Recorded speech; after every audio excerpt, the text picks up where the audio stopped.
नमस्कार, आप देख रहे हैं इंडिया टीवी। आपके साथ मैं हूं प्राची पाराशर। दोपहर के 3 बज रहे हैं और वक्त है राजधर्म का। क्या अमेरिका अभी भी ईरान पर हमला करने की तैयारी कर रहा है? क्या अगले कुछ घंटे में ईरान पर कभी भी बड़ा अटैक हो सकता है? क्या ट्रंप ने खामेनेई का डेथ वारंट जारी कर दिया है? मिडिल ईस्ट में हलचल तेज है। ईरान पर अमेरिका के हमले का खतरा जो है वो टला नहीं है। इस बीच बड़ी खबर यह है कि ईरान के सुप्रीम लीडर आयतुल्लाह खामेनेई के बयान से डोनाल्ड ट्रंप भड़के हुए हैं। ट्रंप ने पहली बार ईरान में रिजीम चेंज को लेकर बड़ा बयान दिया है। ट्रंप ने कहा कि अब ईरान में नई लीडरशिप की तलाश का समय आ गया है। दरअसल खामेनेई ने ईरान में हो रही हिंसा और हजारों मौत के लिए सीधे ट्रंप को जिम्मेदार बताया। खामेनेई ने ट्रंप को क्रिमिनल तक कह दिया। खबर यह है कि खामेनेई के इस बयान से ट्रंप का पारा हाई हो गया है। ट्रंप ने ईरान पर कड़े एक्शन लेने का इरादा कर लिया है। ईरान के पास पर्शियन गल्फ में अमेरिकी फौज की घेराबंदी तेज हो गई है। ट्रंप ने अपने सबसे बड़े aircraft carrier USS Abraham Lincoln को तेजी से पर्शियन गल्फ पहुंचने का आदेश दिया है। यानी अगले कुछ घंटे ईरान पर भारी पड़ने वाले हैं। अमेरिका की तरफ से कभी भी ईरान पर अटैक हो सकता है और अगर ऐसा हुआ तो क्या पूरा मिडिल ईस्ट जल उठेगा? ईरान कैसे अमेरिका के हमले का जवाब देगा?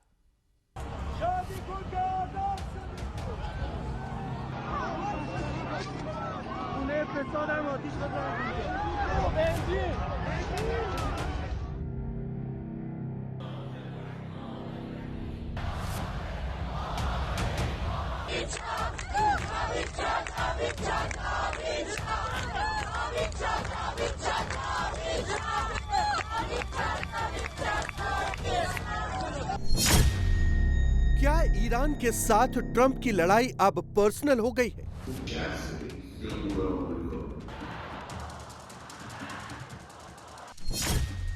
क्या ट्रंप ने खामेनेई का डेथ वारंट जारी कर दिया है?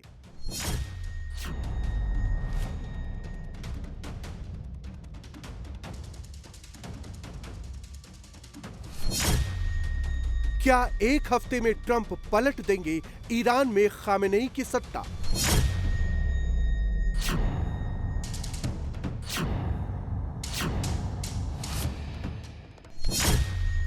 क्या ट्रंप किसी भी समय करने वाले हैं ईरान पर हमला?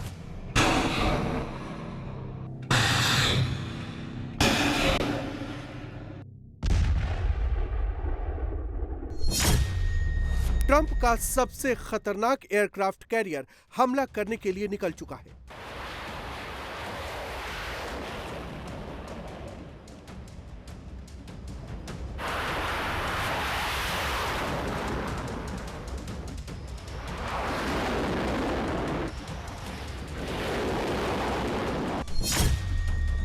खामेनेई ने भी अपनी खैबर मिसाइलों का टारगेट लॉक कर दिया है।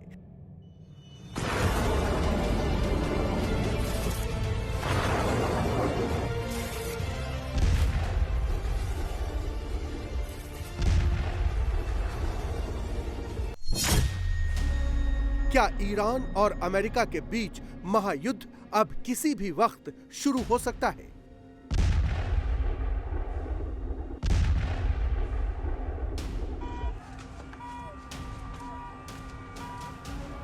ट्रंप के दिमाग में क्या चल रहा है? खामेनेई को लेकर ट्रंप का किलिंग प्लान क्या है? अमेरिका ने हमला किया तो ईरान कैसे जवाब देगा? ये सब आपको बताएंगे, लेकिन पहले इन तस्वीरों को देखिए।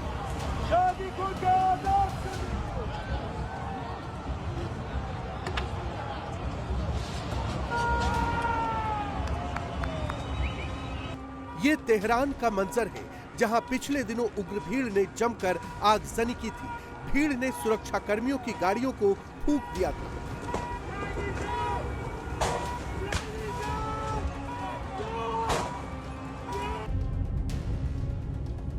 विद्रोह की इस आग को दबाने के लिए ईरानी सरकार ने पूरे देश में इंटरनेट पर बैन लगा दिया था, लेकिन पाबंदियों के बाद भी ईरान से आ रही विद्रोह की ये तस्वीरें पूरी दुनिया देख रही है।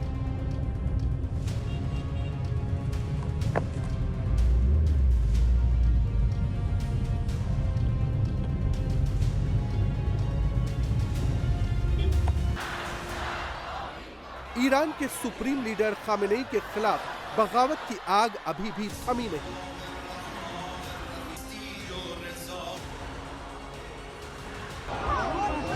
ईरानी सरकार के मुताबिक पिछले 10 दिन में भीड़ ने पूरे देश में सैकड़ों पुलिस स्टेशनों को फूंक दिया। स्कूल, बैंक, एम्बुलेंस समेत 250 से ज्यादा मस्जिदों पर हमला करके उसमें तोड़फोड़ और आगजनी कर दी।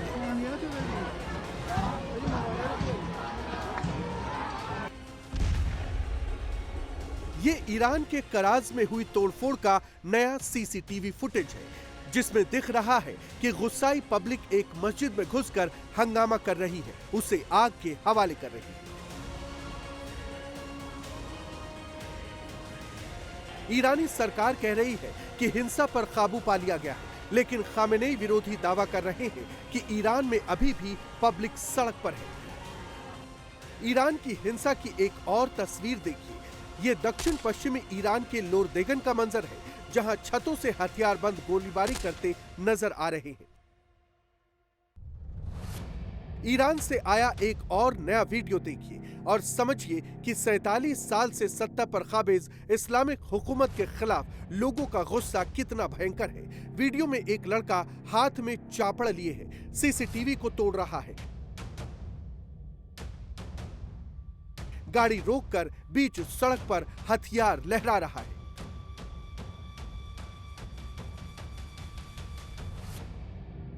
ईरान से आई एक और तस्वीर देखिए, जिसमें एक लड़की बिल्डिंग पर लगे सीसीटीवी फुटेज को तोड़ती नजर आ रही है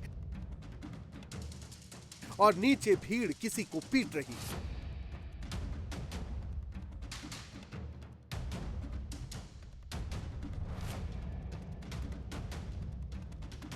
ईरान में प्रदर्शनकारियों ने सैकड़ों बैंकों को भी निशाना बनाया।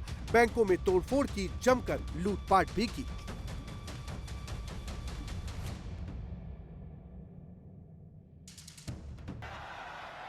ईरान में जारी ये पूरा बवाल सुप्रीम लीडर अयातुल्लाह खामेनेई के विरोध में चल रहा है।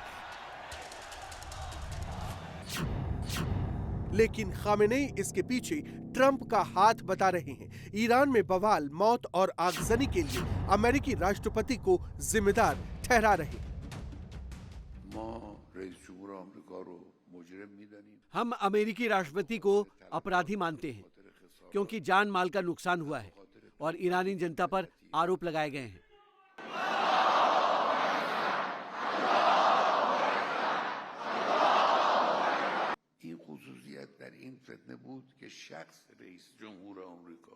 इस विद्रोह में अमेरिकी राष्ट्रपति ने खुद सीधे दखल दिया।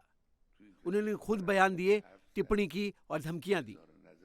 उन्होंने उपद्रव फैलाने वाले लोगों को आगे बढ़ने के लिए उकसाया। उन्होंने अमेरिका से उन लोगों को संदेश भेजे जिनके बारे में मैं बाद में बताऊंगा, कि वे आगे बढ़ें और डरे नहीं।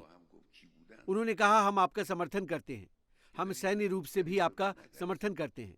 यानी अमेरिकी राष्ट्रपति खुद इस अशांति में शामिल हो गए और इसका हिस्सा बन गए।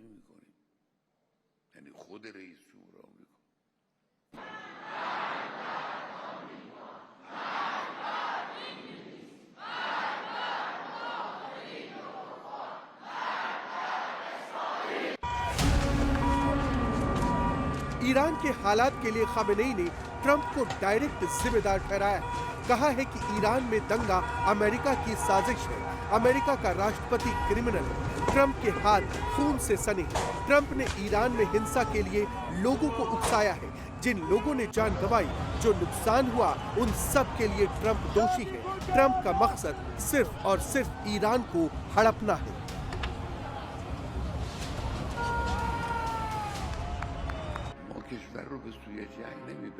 ये काफी नहीं है, ये काफी नहीं है। हाँ, हमने अशांति को दबा दिया, लेकिन ये काफी नहीं है। अमेरिका को जवाबदेह ठहराया जाना चाहिए। हमारे अलग अलग संस्थानों को, विदेश मंत्रालय से लेकर दूसरे डिपार्टमेंट तक, इस मामले को आगे बढ़ाना चाहिए। हम देश को युद्ध की ओर नहीं ले जा रहे हैं। हमारा देश को युद्ध में झोंकने का कोई इरादा नहीं है, लेकिन हम देश के अंदर अपराध करने वालों को नहीं छोड़ेंगे। घरेलू अपराधियों से भी बदतर अंतर्राष्ट्रीय अपराधी होते हैं और उन्हें भी बख्शा नहीं जाएगा। इस मामले को सही तरीकों से आगे बढ़ाया जाना चाहिए और इसकी जांच होनी चाहिए। और इंशाअल्लाह, जैसे ईरानी जनता ने इस अशांति की कमर तोड़ी, वैसे ही उन्हें इसे भड़काने वालों की भी कमर तोड़नी चाहिए।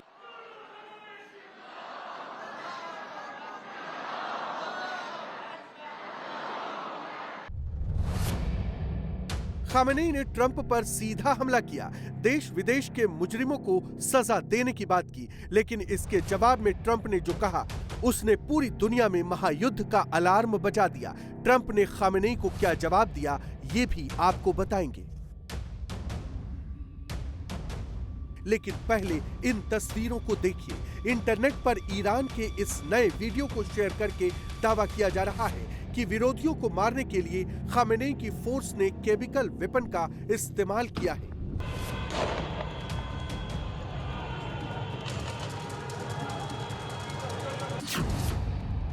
दावा किया जा रहा है कि सुरक्षा बल भीड़ पर एक खास तरह के केमिकल का इस्तेमाल कर रहे हैं, जिसकी वजह से हजारों लोगों की दम घुटने से मौत हो गई।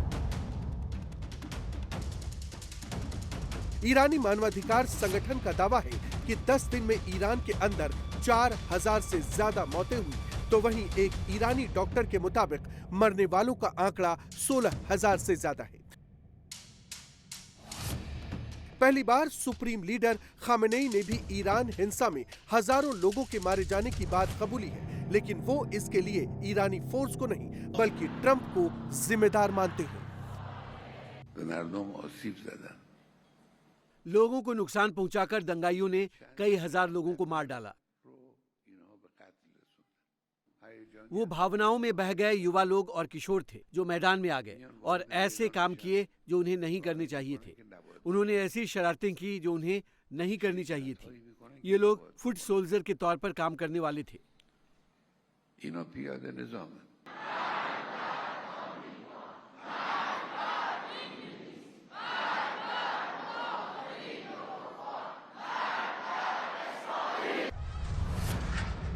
सवाल ये है कि क्या हजारों मौत के बाद खामेनेई के खिलाफ बगावत के शोले ठंडे पड़ गए, या तेहरान से लेकर इस्फहान तक अभी भी खामेनेई के खिलाफ विद्रोह की आग धधक रही है।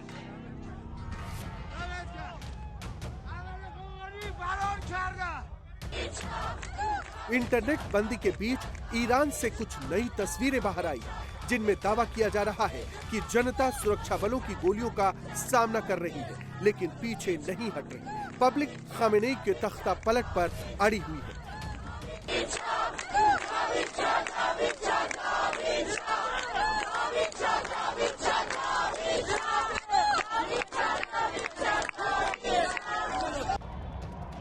खामेनेई के गढ़ मशहद में भी उनके खिलाफ बहुत ज्यादा गुस्सा है। यहाँ भी बड़ी तादाद में लोग खामेनेई की सत्ता पलटने पर आमादा है।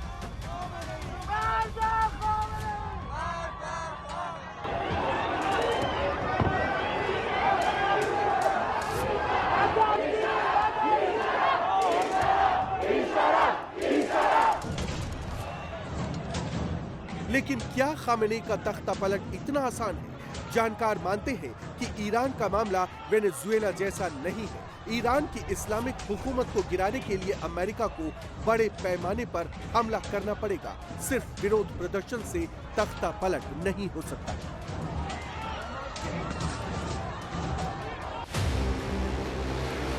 ईरान में रिजीम चेंज के लिए अब अमेरिका को सीधे वहां पर हमला करना पड़ेगा और इसकी तैयारी शुरू हो गई है। ईरान के आसपास अमेरिकी फौज ने घेराबंदी बढ़ानी शुरू कर दी। ट्रंप ने अपने सबसे बड़े aircraft carrier USS Abraham Lincoln को तेजी से पर्शियन गल्फ पहुंचने का आदेश दिया है।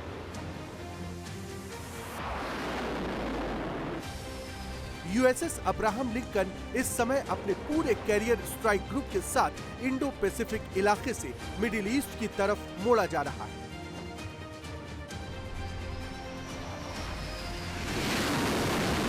मिडिल ईस्ट के अमेरिकी बेस और ईरान के पास के समुद्री इलाकों में अमेरिकी फौज की हलचल तेज हो गई। Fighter jet, bomber, aircraft carrier, aerial refuelling tanker समेत दर्जनों वॉरशिप वॉर मोड पर आ चुके हैं। अगले कुछ घंटों में ट्रंप क्या करने जा रहे हैं, इसे लेकर उन्होंने इशारा भी कर दिया। ईरान के साथ तनातनी के बीच ट्रंप ने खामेनेई के शासन को खत्म करने का बड़ा बयान दे दिया है। रिपोर्ट्स के मुताबिक खामेनेई के बयानों से ट्रंप भड़क गए। उन्होंने अब इस पूरे मामले को अपने ईगो पर ले लिया है। ट्रंप अब खामेनेई पर डायरेक्ट अटैक कर रहे हैं, उन्हें बुरा शासक, हत्यारा और बीमार इंसान बता रहे हैं। ट्रंप ने साफ शब्दों में ईरान के अंदर तख्ता पलट की बात कही है। कहा है कि ईरान में अब नई लीडरशिप को तलाश करने का समय आ गया है। खामेनेई बीमार आदमी है, उन्हें लोगों को मारना बंद कर देना चाहिए। खामेनेई डर और हिंसा के सहारे शासन कर रहे हैं। उनके खराब नेतृत्व की वजह से ईरान दुनिया में रहने के लिए सबसे बुरी जगह बन गया है। खामेनेई अपने देश को तबाह कर रहे हैं, सत्ता में बने रहने के लिए हजारों लोगों को मार रहे हैं। ट्रंप ने यह भी कहा कि नेतृत्व के लिए सम्मान होना चाहिए, डर और मौत से शासन नहीं चलाया जा सकता। ईरान का इस्लामिक गणराज्य पतन के करीब है। अली खामेनेई और उसके गुंडे इसे जानते हैं, इसलिए वे घायल जानवर की तरह गुस्सा दिखा रहे हैं, सत्ता बचाने के लिए बेताब हैं। लोग पीछे नहीं हटे हैं। उनकी दृढ़ता ने एक बात स्पष्ट कर दी है, वे सिर्फ इस शासन को अस्वीकार नहीं कर रहे हैं, वे एक विश्वसनीय नए रास्ते की मांग कर रहे हैं। उन्होंने मुझे नेतृत्व करने के लिए बुलाया है। मेरे और ईरानी जनता के बीच का बंधन नया नहीं है, ये मेरे जन्म से मेरे साथ है और इसे तोड़ा नहीं जा सकता। ट्रंप कैसे खामेनेई को सत्ता से हटाएंगे? क्या वो खामेनेई को टारगेट करके हमला करेंगे? ये इजराइल में अमेरिका के पूर्व राजदूत डेन शैपिरो की पोस्ट है, जिसमें उन्होंने इस बात की संभावना जताई है कि ट्रंप खामेनेई को मारने वाले हैं। सवाल यह है कि अगर ट्रंप ने ऐसी कोई कोशिश भी की तो उसका नतीजा क्या होगा? क्या ईरान पूरे मिडिल ईस्ट में आग लगा देगा? क्या मिडिल ईस्ट में हिजबुल्लाह और हुती समेत ईरान के सभी प्रॉक्सी संगठन मिलकर अमेरिकी बेस पर अटैक करेंगे? मोसाद के एजेंट और अमेरिकी एजेंट सड़कों पर घूम रहे हैं। वे शांतिपूर्ण प्रदर्शनों और रोजमर्रा के हालात को लेकर चल रही परेशानियों का फायदा उठा रहे हैं। ये लोग सुरक्षा कर्मियों और आम नागरिकों को भी मार रहे हैं और अराजकता फैला रहे हैं। नेतन्याहू और अमेरिकी राष्ट्रपति डोनाल्ड ट्रंप इन समूहों का समर्थन करने के लिए दखल दे रहे हैं ताकि ईरान के इस्लामी गणराज्य को अंदर से नुकसान पहुंचाया जा सके, व्यवस्था को गिराया जा सके और ईरान की प्रतिरोध नीति को ऐसे रूप में बदला जा सके जो उनके कंट्रोल में हो। ईरानी सेना और उसके प्रॉक्सी संगठन टारगेट सेट करके बैठे हैं, यानी अगर ट्रंप हमला करेंगे तो उन्हें जवाब भी करारा मिलने वाला है। डोनाल्ड ट्रंप कभी भी ईरान पर अटैक का ऑर्डर दे सकते हैं, तो दूसरी तरफ ग्रीनलैंड बैटलफील्ड बनने को लेकर तैयार है। अब ग्रीनलैंड को लेकर थर्ड वर्ल्ड वॉर छिड़ सकता है और इस महायुद्ध में अमेरिका और यूरोप टकरा सकते हैं, क्योंकि अमेरिकी प्रेसिडेंट ने ग्रीनलैंड के मददगारों पर एक ऐसा फैसला लिया जिससे तीसरे विश्व युद्ध का सायरन ऑन हो गया। इस जंग के खतरे की एक एक डिटेल आपको दिखाते हैं इस एक्सक्लूसिव रिपोर्ट में।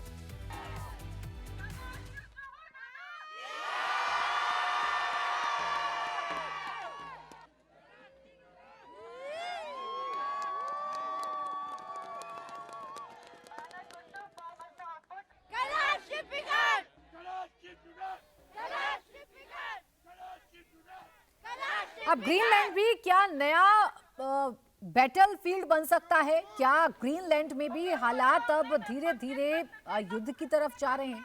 क्या बार बार जो अमेरिका कह रहा है या बार बार जो डोनाल्ड ट्रंप कह रहे हैं उनकी बातों में कोई दम नजर आता है? क्या ग्रीनलैंड पर अमेरिका ने कब्जे की तैयारी कर ली है? और अब कैसे इस ग्रीनलैंड के विवाद पर यह आशंका सबसे ज्यादा बड़ी हो गई है कि क्या ग्रीनलैंड के बहाने अब थर्ड वर्ल्ड वॉर की तरफ ये दुनिया आगे बढ़ रही है? इस महायुद्ध में अमेरिका और यूरोप क्या आमने सामने आ सकते हैं? क्या वो टकरा सकते हैं? क्योंकि अमेरिकी प्रेसिडेंट ने ग्रीनलैंड के मददगारों पर एक ऐसा फैसला लिया जिससे तीसरे विश्व युद्ध का सायरन जो है वो बज गया है। खतरे का जो साया है या खतरे की जो घंटी है वो कैसे अब ग्रीनलैंड में सुनाई पड़ रही है वो अब आपको बता रहे हैं। देखिए, Greenland is not for sale, इस तरीके के पोस्टर बैनर लेकर ग्रीनलैंड के जो लोग हैं वो सड़कों पर आ रहे हैं, डोनाल्ड ट्रंप को चुनौती दे रहे हैं, डोनाल्ड ट्रंप के बयानों को खारिज कर रहे हैं और इसी ग्रीनलैंड को लेकर ट्रंप और यूरोप आमने सामने आ चुके हैं।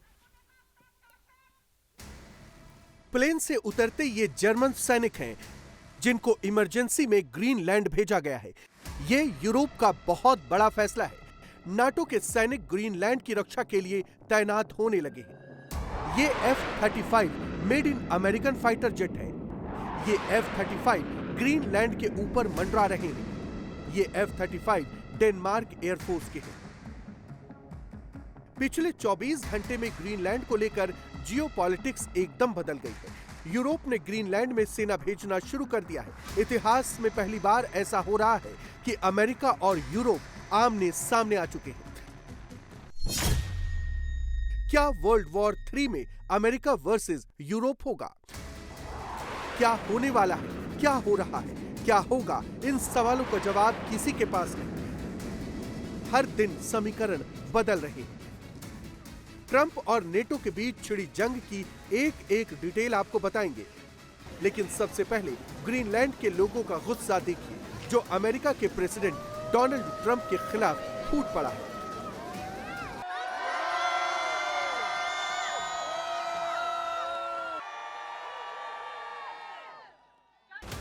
ग्रीनलैंड में इस वक्त तापमान दिन में 1 से 2 डिग्री और रात में -3 से 4 डिग्री तक रहता है, लेकिन बर्फीले देश में ट्रंप की टेढ़ी नजर ने आग लगा दी है। शनिवार को हजारों लोग बर्फ से ढकी सड़कों पर आए। ये प्रदर्शन अब तक का सबसे बड़ा और ऑर्गेनाइज्ड जन आंदोलन बताया जा रहा है।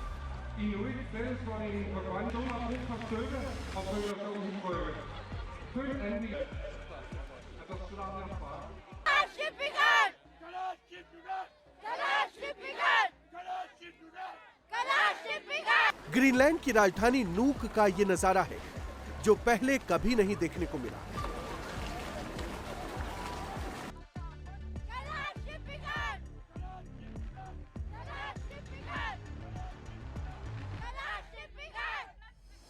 करीब 20,000 की आबादी वाले इस शहर में लगभग 1/4 लोग सड़कों पर उतर आए। उनके हाथों में नेशनल फ्लैग, तख्तियां और पोस्टर थे। इन पर लिखा गया था कि ग्रीनलैंड बिक्री के लिए नहीं है। लोग नारे लगाते हुए शहर के सेंटर से यूएस कॉन्सुलेट तक पहुंचे। सुरक्षा के मद्देनजर अमेरिकी कॉन्सुलेट को पुलिस ने सील कर दिया था। इसी तरह के समर्थन प्रदर्शन ग्रीनलैंड के अलग अलग शहरों के साथ डेनमार्क की राजधानी कोपेनहेगन और दूसरे यूरोपीय शहरों में भी हुए हैं। प्रदर्शन कर रहे कई लोगों ने कैप और बैनर के जरिए अपना मैसेज दिया, जिन पर मेक अमेरिका गो अवे लिखा था।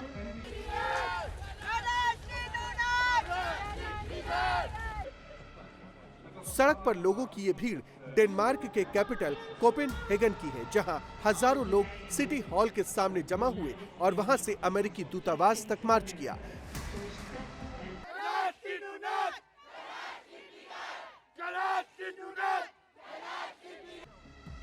ग्रीनलैंड पर ट्रंप का रुख साफ है कि नेशनल सिक्योरिटी और गोल्डन डोम के लिए अमेरिका ग्रीनलैंड को लेकर रहेगा। NATO has been dealing with us on Greenland. We need Greenland for national security very badly.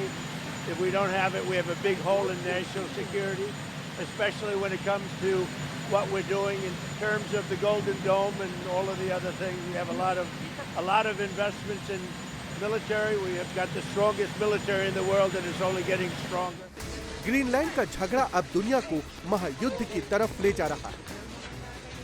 Donald Trump ने यूरोप के 8 देशों पर 10% टैरिफ लगाने का ऐलान किया है। ये देश ग्रीनलैंड पर अमेरिका के कब्जे की धमकी का विरोध कर रहे हैं। अब टैरिफ को लेकर यूरोपीय देशों ने ट्रंप के खिलाफ मोर्चा खोल दिया है।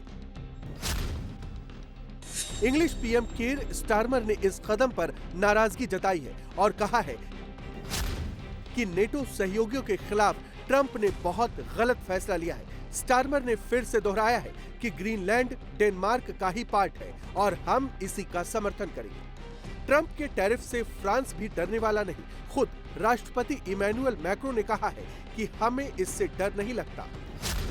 मैक्रों ने कहा कि इससे हमारे स्टैंड में कोई बदलाव नहीं होगा। हम ग्रीनलैंड के साथ हैं, डेनमार्क के साथ हैं, चाहे कोई भी देश हो, हम उसकी सुरक्षा और एकता से समझौता नहीं करेंगे, चाहे यूक्रेन हो या डेनमार्क। मैक्रों ने सोशल मीडिया एक्स के जरिए ट्रंप को जवाब दिया है। यूरोपियन यूनियन ने भी ट्रंप को जवाब दिया, कहा है कि चाहे कुछ भी हो जाए, हम डेनमार्क और ग्रीनलैंड के साथ हैं। ईयू कमीशन की प्रेसिडेंट ने कहा कि ग्रीनलैंड विवाद को बातचीत से सुलझाया जाना चाहिए। इस तरह के फैसले यूरोपीय देशों के बीच अच्छे रिश्ते को बिगाड़ देंगे। यूरोपीय यूनियन हर देश की सुरक्षा के साथ खड़ा है।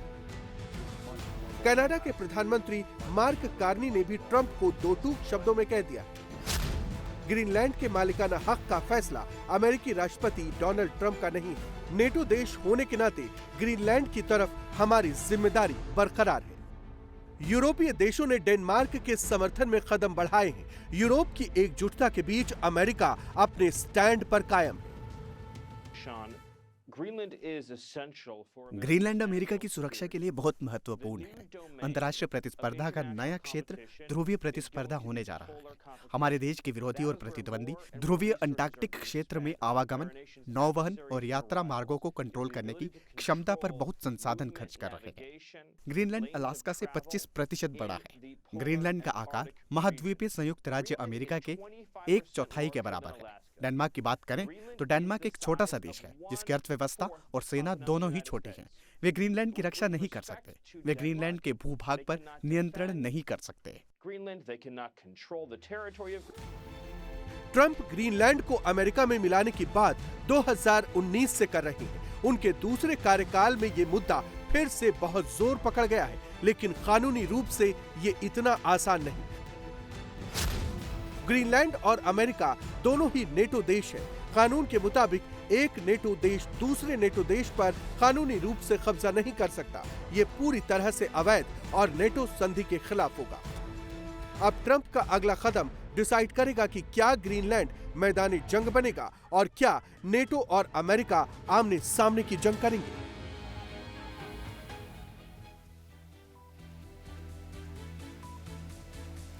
ग्रीनलैंड पर अमेरिका और नेटो में तनातनी के बीच रूस और यूक्रेन का युद्ध अब और भी भीषण होता जा रहा है।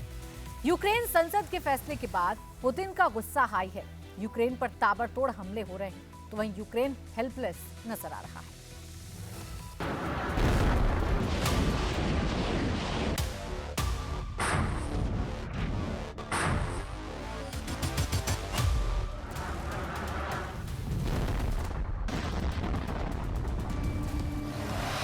यूक्रेन पर रूस की एक और बड़ी स्ट्राइक।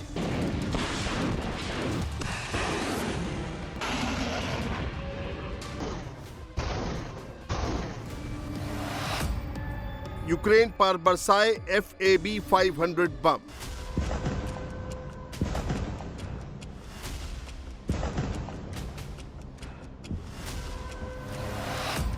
यूक्रेन की पोर्ट सिटी पर पुतिन की स्ट्राइक।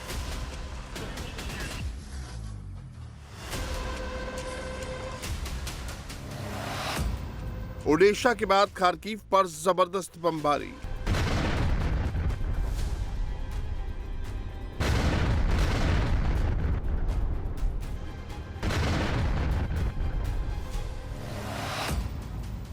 ट्रंप की चेतावनी के बाद बैकफुट पर ज़ेलेंस्की। Нараду з урядовцями та командою Офісу зараз на шляху в Сполучені Штати Америки наші представники Рустем Умєров, Кирило Буданов, Давид Арахамія. Зустрічі з американськими колегами ми очікуємо найближчим часом. क्या अब थम जाएगी यूक्रेन रूस जंग?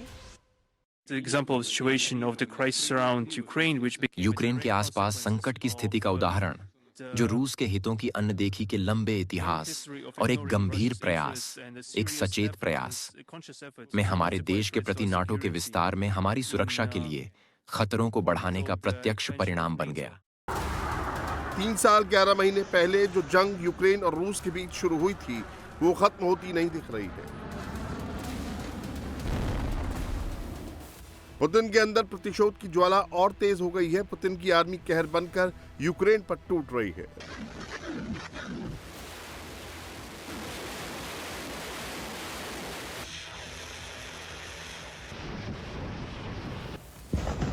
रूस आर्मी के टारगेट पर अब यूक्रेन का खारकोव है, जहां जबरदस्त बमबारी हो रही है। ये तस्वीर खारकोव के ओसी नोवो के पास की है।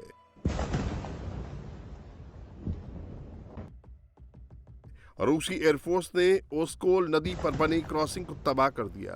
पुतिन की फौज ने इस ब्रिज को तबाह करने के लिए FAB-500 बमों का इस्तेमाल किया।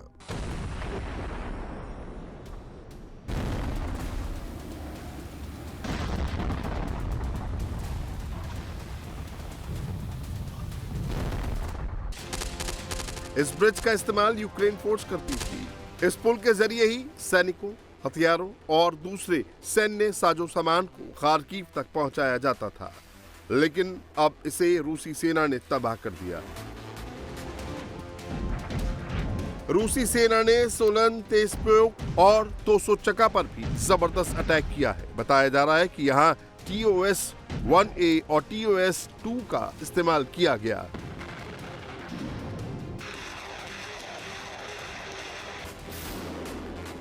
पुतिन की फौज ने फ्लेम थ्रोवर सिस्टम के जरिए क्रास्नोआर्मियस्क के पास यूक्रेनी सेना को निशाना बनाया।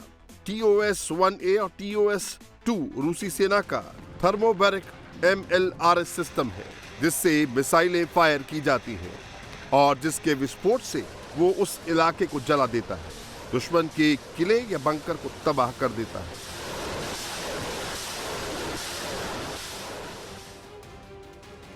पुतिन ने ठान लिया है कि जब तक ज़ेलेंस्की घुटने के बल बैठकर आत्मसमर्पण नहीं कर देते, तब तक यूक्रेन को रूस का बारूदी प्रहार झेलना होगा।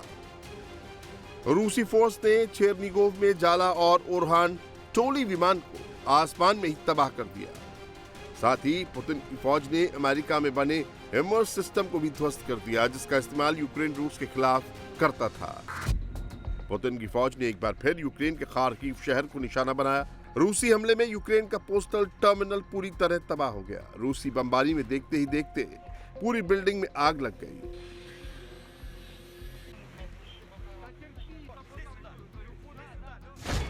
खार्किव में हुए इस हमले में 4 यूक्रेनी नागरिकों की मौत हो गई, जबकि 6 लोग घायल हैं। 30 लोगों को बिल्डिंग से सुरक्षित निकाला गया। Окремі завдання сьогодні для ППО, для військових. Зараз від розвідки ми маємо інформацію, що росіяни готуються до нових масованих ударів. Ми чесно говоримо з партнерами щодо ракет для ППО, щодо систем, які так необхідні нам. Постачання недостатньо. Стараємось прискорювати. Важливо, щоб партнери нас чули. Багато робиться зараз на рівні Міністерства оборони України, але все одно, будь ласка, звертайте увагу на повітряні тривоги. Будь ласка, допомагайте тим, хто поруч з вами, на самоті, хто потребує. पुतिन की फौज के निशाने पर यूक्रेन की पोर्ट सिटी ओडेशा भी रही। रूस के हमले में ओडेशा के फिटनेस सेंटर में भी भीषण आग लग गई। यूक्रेन का दावा है कि यह हमला रिहायशी इलाके में किया गया, जिसमें 6 से ज्यादा बिल्डिंगों को नुकसान पहुंचा है। रूसी हमले में 5 लोग घायल भी हुए हैं।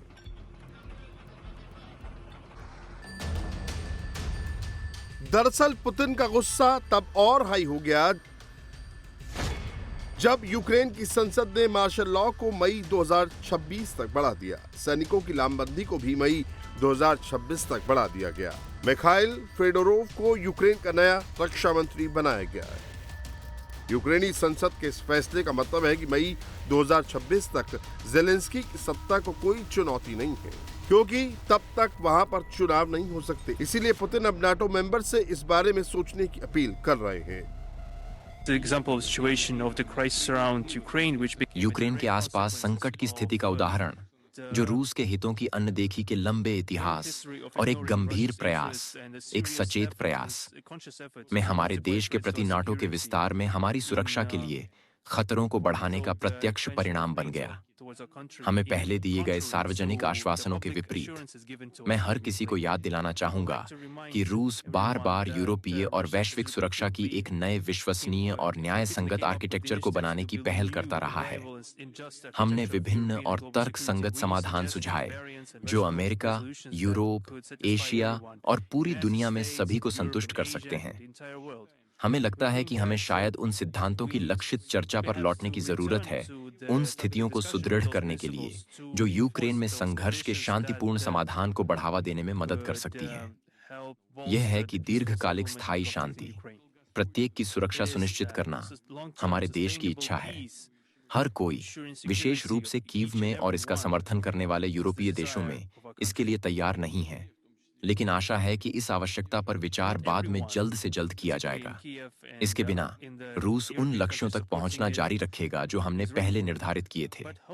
मैं यह रेखांकित करना चाहूंगा कि हम आम समृद्धि, भलाई और विकास के नाम पर सभी अंतर्राष्ट्रीय साझेदारों के साथ समान और पारस्परिक रूप से लाभप्रद संबंध बनाने के लिए। राष्ट्रपति पुतिन अब यूक्रेन में भारी तबाही मचाने के मूड में हैं। नए साल में रूस ने 100 से ज्यादा नए खतरनाक हथियारों को युद्ध में उतारा है।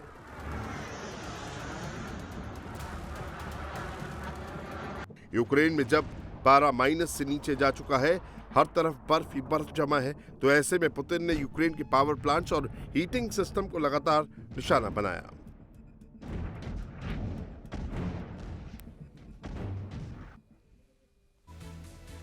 अमेरिका के शिकागो से लेकर न्यूयॉर्क और फ्लोरिडा से लेकर टेक्सास तक सफेद तबाही बरस रही है, लेकिन आने वाले दिनों में यहां कुदरत का कोल्ड अटैक होने वाला है। अमेरिका के 30 से ज्यादा राज्यों में क्यों कोल्ड कर्फ्यू लगने वाला है? दुनिया के सुपर पावर पर क्यों सफेद तबाही होने वाली है? अंटार्कटिका का वो कौन सा बर्फीला चक्रवात है जिससे अमेरिका समेत यूरोपीय देशों में तबाही की आशंका जताई जा रही है? पूरी खबर इस रिपोर्ट में दिखाते हैं।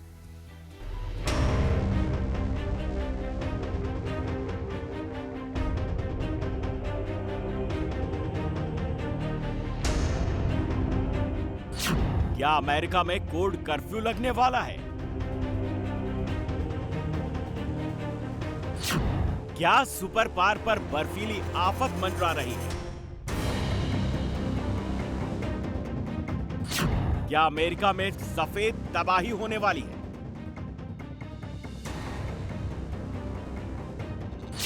क्या आधा अमेरिका डीप फ्री में चला जाएगा? दुनिया के सबसे ताकतवर देश को लेकर ये सवाल इसलिए उठ रहे हैं क्योंकि अमेरिका इस वक्त कुदरत के कोल्ड अटैक के मुहाने पर है।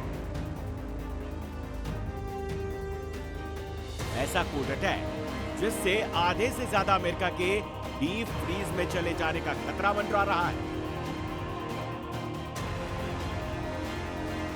इस बर्फीली आफत की वजह है पोलर वोल्टेक्स, जो अमेरिका के कम से कम 30 राज्यों को अपनी चपेट में ले सकता है।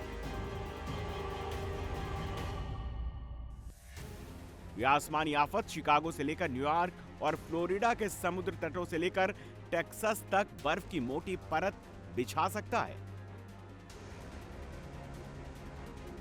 सफेद बर्फ की ऐसी चादर जो 2-4 दिन नहीं बल्कि 2 हफ्ते से ज्यादा दिनों तक बनी रह सकती है।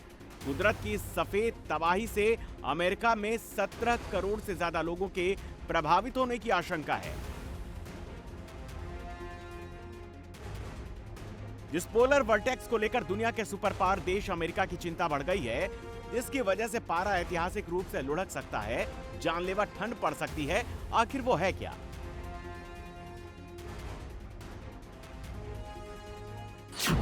पोलर वॉर्टेक्स उत्तरी ध्रुव पर घूमने वाला एक बर्फीला चक्रवात है जो आमतौर पर वहीं रहता है, लेकिन इस बार वायुमंडल के दबाव ने इसके घेरे को तोड़ दिया है। वायुमंडलीय असंतुलन के कारण ये दक्षिण की ओर खिसक आया है, जिसकी वजह से आर्कटिक की कड़कड़ाती ठंड कनाडा के रास्ते सीधे अमेरिका में घुस आई है। ये बर्फीला तूफान अमेरिका के मिनेसोटा से लेकर न्यू इंग्लैंड और कनाडा से लेकर उत्तरी फ्लोरिडा को अपनी चपेट में ले सकता है। कुदरत की इस आफत का अमेरिका समेत यूरोप के कई देशों में असर भी देखने को मिल रहा है।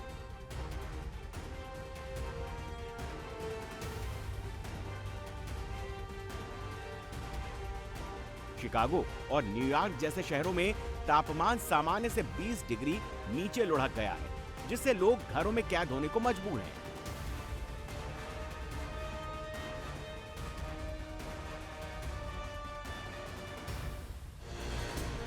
कई जगह हाल ऐसा है कि चंद मिनट बाहर रहने पर ही शरीर सुन्न पड़ सकता है। इस बार शीतलहर अमेरिका के उन इलाकों को भी चपेट में ले रही है जहां आमतौर पर बर्फबारी नहीं होती।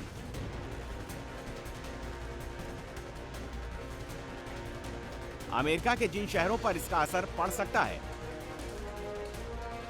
उनमें अलबामा, जॉर्जिया, कैरोलिना और वर्जीनिया शामिल हैं, जहां भारी बर्फबारी हो रही है। अटलांटिक तट पर स्थित मैरीलैंड से लेकर उत्तर पूर्वी राज्य मेन तक तटीय इलाकों में भारी हिमपात हो रहा है। इसके साथ ही सेंट लुइस, अटलांटा, पिट्सबर्ग और बोस्टन, टेक्सास में भी तापमान ऐतिहासिक रूप से नीचे चला गया है।